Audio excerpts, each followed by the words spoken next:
कौन है सर वो गोरी चमड़ी वाला वहां बैठकर हमको बोलने वाला? किस हमने इस मुल्क को आजाद इसलिए करवाया था कि वहां बैठकर बोलेगा मैं जिससे चाहा तेल खरीदूंगा। तुम होते कौन हो? तुम मेरे माई बाप हो क्या? आप 25 लगाएंगे सर। और वर्ड क्या इस्तेमाल किया? इंडिया। यानी अब नायरा जो है नायरा कंपनी बंद हो जाएगी और हमको मॉनिटर करेंगे आप, भारत को उस पर ओवरसाइट करेंगे। अफसोस की बात है कि सरकार खामोश है। सर 2019 में ईरान का ऑयल मत लो बोले, आपने गलती की, आपने ईरान का ऑयल नहीं लिया। तो अमेरिका ने कहा कि इराक से लो कंपेरेबल रेट पे। बहुत शुक्रिया चेयरमैन साहब। मैं इस बजट की मुखालिफत में खड़ा हुआ हूं क्योंकि ये अहम मुद्दों पर इंसाफ नहीं करता। मिसाल के तौर पर सर अगर आप देखेंगे मुस्लिम एनरोलमेंट जो यूडीआईसी का डेटा है 2021-22 का, मुसलमानों का एनरोलमेंट गवर्नमेंट का डेटा बोलता है प्राइमरी में 15%, यूपी में अपर प्राइमरी में 14%, सेकेंडरी में 12% और हायर सेकेंडरी में 10%। प्राइमरी से लेकर हायर सेकेंडरी तक आते सर 5% की गिरावट होती है। वही सरकार का एआईएसएचई का डेटा है 2020-21 का, 2016-17 में मुसलमान 4.87 थे एजुकेशन में, 19-20 में बढ़कर 5.45 हुए और 2021 आते आते सर वो 4.64% हो गया। यानी जहां पर मुसलमान 2019-20 में 19,21,000 पे आगे, यानी 1,79,000 की गिरावट आई। ये क्यों हुआ सर? ये इसलिए हुआ क्योंकि ये मोदी सरकार तासुब और तंग नजरी के मुजाहरे करती है। इसी वजह से मुसलमानों अकलियतों में ड्रॉप आउट रेट ज्यादा है, लो एनरोलमेंट है और वो हायर एजुकेशन तालीम को मुकम्मल नहीं कर सकते। सर 3 स्कॉलरशिप स्कीमें हैं, 5 साल से cabinet committee of economic affairs in स्कीमों की मंजूरी नहीं दे रही है सर। 5 साल से ये आपकी तासुब और नफरत नहीं है तो क्या है बताइए आप?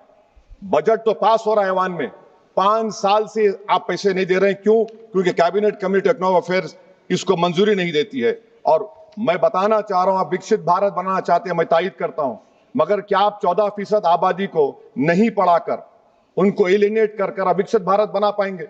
विकसित भारत उसी वक्त बनेगा सर जब मुसलमान समाजी, इक्तिसादी, तालीमी और माशी तौर पर ताकतवर होंगे। मगर अफसोस के साथ कहना पड़ा, सच्चाई है कि सरकार नहीं चाहती ये हो। सर मैं इस हुकूमत से पूछना चाह रहा हूं कि यूनिट कॉस्ट स्कॉलरशिप का 2007 और 8 से रिवाइज नहीं हुआ क्योंकि जो तालीम का कॉस्ट है उससे मैच नहीं कर रहा है।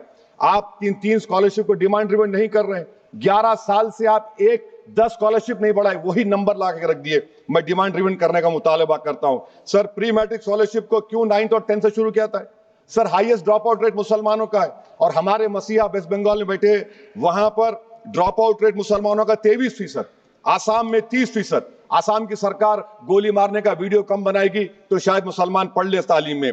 सर मैं मुतालबा करता हूं कि मौलाना आजाद फेलोशिप को दोबारा शुरू किया जाए ताकि अक़लियती और मुस्लिम बच्चे हायर एजुकेशन मुकम्मल कर सके। पेरेंटल इनकम आप इजाफा क्यों नहीं कर रहे सर? 1 लाख रुपए, 1.5 लाख रुपए क्या स्कॉलरशिप मिलेगी सर बताइए आप? और सर आपको मिसाल दे रहा हूं, आप तो काबिल आदमी हैं।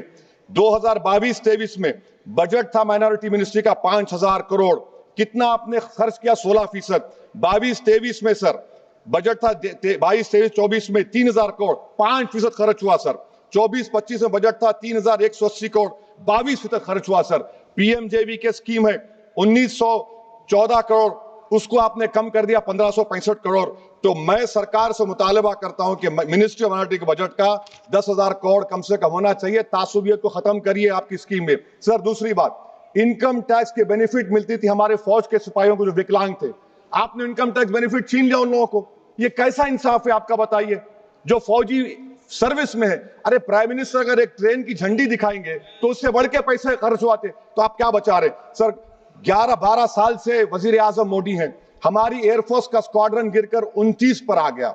12 साल से आप प्रधानमंत्री हैं, हम एक मिड एयर रिफ्यूलर एवैक्स को नहीं बढ़ा सक रहे। पाकिस्तान के पास हमें ज्यादा एवैक्स है और ऑपरेशन सिंदूर में हमने देखा कि कितनी तकलीफ हुई। सबमरीन का शॉर्टेज है, आपको फिक्र नहीं है सर।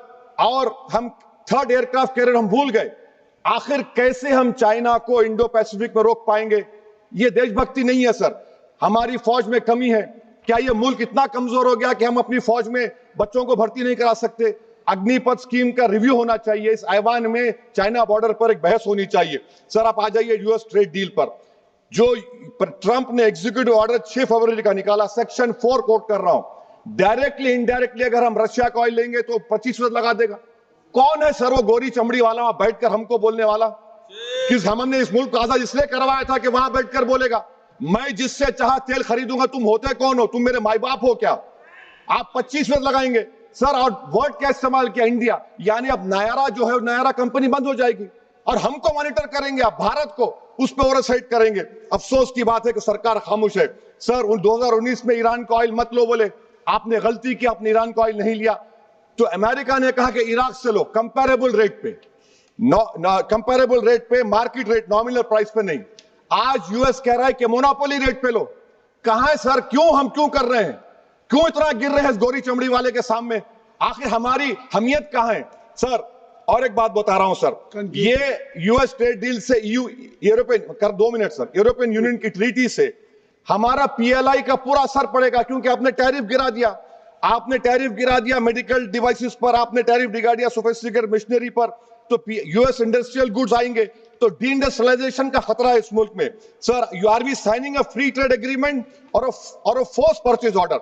सर बांग्लादेश से यूएस ने कह दिया कि हमसे कॉटन खरीदो, 0 टैरिफ। सर भिवंडी, मालेगांव, बनारस के पावरलूम का क्या होगा? 70% रॉ कॉटन हम देते हैं बांग्लादेश को।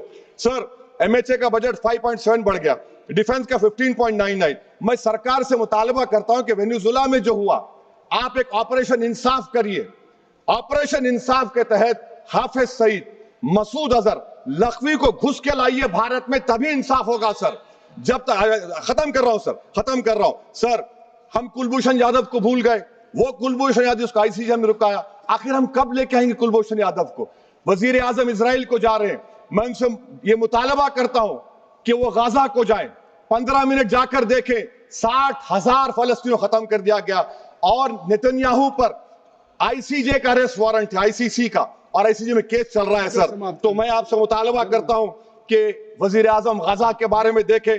मैं ज़ायनिज़्म मुर्दाबाद बोलता हूं, भारत जिंदाबाद। और ये सरकार तेलंगाना से नाइंसाफी कर रही है, कुछ नहीं दे रही है। बहुत बहुत शुक्रिया।